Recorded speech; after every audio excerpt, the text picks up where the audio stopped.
Hello guys, and welcome back again to my YouTube channel. And for today's video, ayan pa ni bagong labas na platform naman ito guys na namatan ko dyan sa Facebook. At na-install ko nga po siya via Google Play, na kung saan nga po ay nagpaparim po ito ng pera starting from 2,000 up to 65,000 pesos.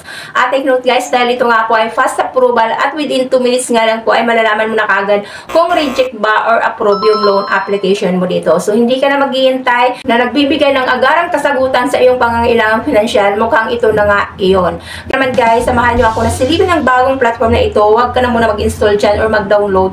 Dahil dito nga po ay apply ko na rin po siya ora mismo nang sa gayon makita nyo na kaagad dito pa lang kung ito nga ba ay legit or recommended na platform. And at the same time, makita nyo na rin dito, magka-idea kayo, maging aware na kaagad kayo doon sa kung magkano nga ba yung na-approve nito sa mga first-timer borrower, ano-ano mga deductions dito, tuwing kailan babayaran yung nahiram na pera at kung magkano naman yung actual amount na ma-receive sa ating mga GCash account. Nang sa gayon na ba makapag-decide ka na rin kung itutuloy mo pa rin o susubukan mo pa rin na applyan ito. So, syempre guys, bago tayo mag-proceed, kung bago ka lang po dito sa aking YouTube channel, please consider to subscribe na muna and click mo na rin po ang notification bell dyan para naman lagi kang updated sa mga incoming videos na ina-upload ko dito.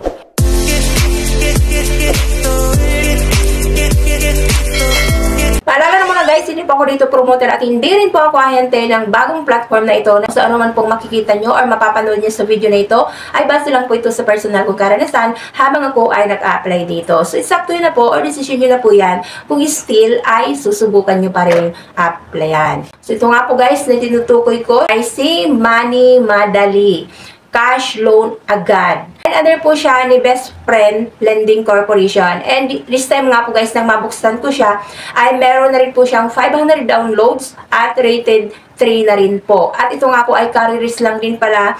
Ngayon lamang pong August 13, 2025. At no reviews yet pa lang po siya nung mabuksan ko po. At take note nga pala guys, dahil ito nga po pala si Money Madali ay located po siya so, Dasmariñas, Cavite City. So, province area po pala yung location nito ni Money Madali. At dahil nga po excited na rin ako, kailangan nyo na po na mag-register dito as a first-timer borrower. And take note nga po guys, dahil ito nga po si Money Madali nang magpapadala ng OTP po sa akin. So, ang nag-send po sa akin ng OTP ay si Happy Pera 2. So, obviously, ito si Money Madali ay under po ni Happy Pera 2. And sububungan nga po yung dyan yung kanila pong dashboard. So, meron nga daw po itong up to 65,000 pesos. So, tumaas na nga po guys yung offer di Money Madali. So, dahil doon nga po kay Happy Pera is up to 30,000 lang po yung offer nila. And dito nga po kay Money Madali. So, 65,000 naman po yung offer niya. So, up to 121 days po ito. At meron daw po itong interest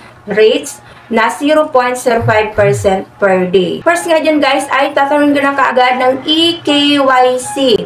So dito ay kailangan mo mag-provide ng any government valid ID na makakapamili ka nga po kung driver license, PRC ID, SSS ID, passport ID, postal ID, UMID ID, PIN number, voters ID, national ID, pag-ibig ID, at health card. Ay hingan din po kayo dito ng photo holding your ID card. So hingan na rin po kayo dito ng facial recognition. Sigurista ito si Money Madali. Next nga dyan guys, so identity information na kagad. So personal information po ito. So education, marital status, number of credit cards, email, gender, residential address, and permanent address. Loan purpose, alternative phone number, and dito guys ay hinihingi din po yung inyong pong Facebook account at Viber account. So optional naman po ito, so wag nyo na lang po itong fill upan. Sunod dyan ay work information. So company name, company address, and monthly salary. Next dyan guys ay emergency contact. So dito nga po, 5 po yung contact references na hiningi dito ni Money Madali. So including po yung relationship phone number. And then next nga guys ay withdrawal information ang kaagad. So pwede po dito sa kanila ang e-wallet or bank transfer. So e-wallet po nila ay pwede nga po ang Coins, GCash, GrabPay, Lazada PH, Paymaya, at StarPay Corporation. So bumuha na nga po guys. So andun na nga daw po sa loan confirmation. So yung in-offer niya dito sa akin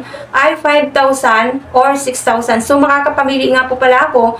It's either 5,000 yung hiramin ko or 6,000 pesos. So, if ever nga po nang pipiliin ko guys ay itong 5,000. So, meron nga daw po itong 2 repayment terms. So, ang unang repayment ko nga daw po dito is on August 26, 2025, which is na yung 5,000 ko ay magiging 5,650.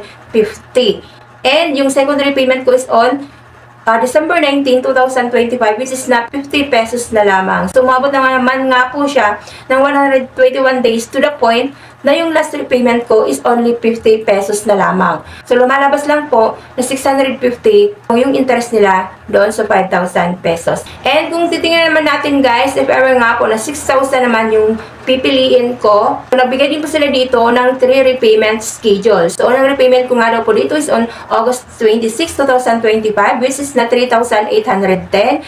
And yung second repayment is on September 2, 2025, which is na 3,810 ulit.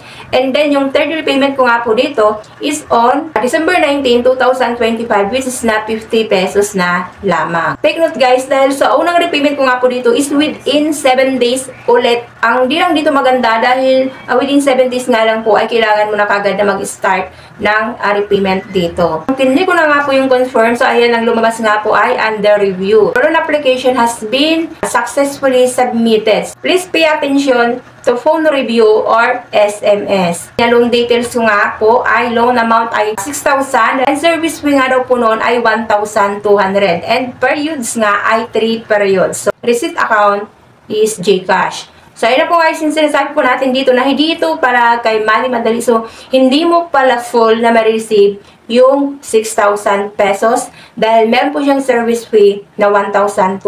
So, obviously, babawas po nila yan na 1,200 doon sa 6,000 pesos. So, possible na ang ma-receive ko nga lang po dito sa GCash account ko ay yung 4,800 lamang dahil binawas po doon yung 1,200.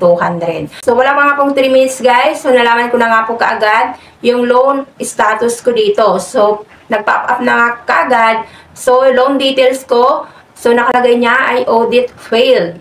So, sorry, application not approved. So, please try to apply for other loans or try later. And nakanote nga nila dito guys, so please try again later. So please maintain your credit well, which will be more helpful for your application to be approved. Na-trace nila yung credit standing ko. So ayun, so reject po yung loan application ko dito kay Money Madali. If ever naman na kayo po ay subukan nyo pa rin mag-apply dito at na-approve kayo, try nyo din po na mag-share ng inyo pong experience para naman yung iba po dyan ay magkaroon na rin po ng idea na ganito, steam at yung kalakaran ng pagpapahiram ng pera dito ni Money Madali. So, ayun guys, maraming salamat sa pagsama po dito sa aking pagre-review or pag-apply sa bagong loan application na si Money Madali. So, maraming pong salamat as always naman po guys. Thank you po. Bye-bye. God bless.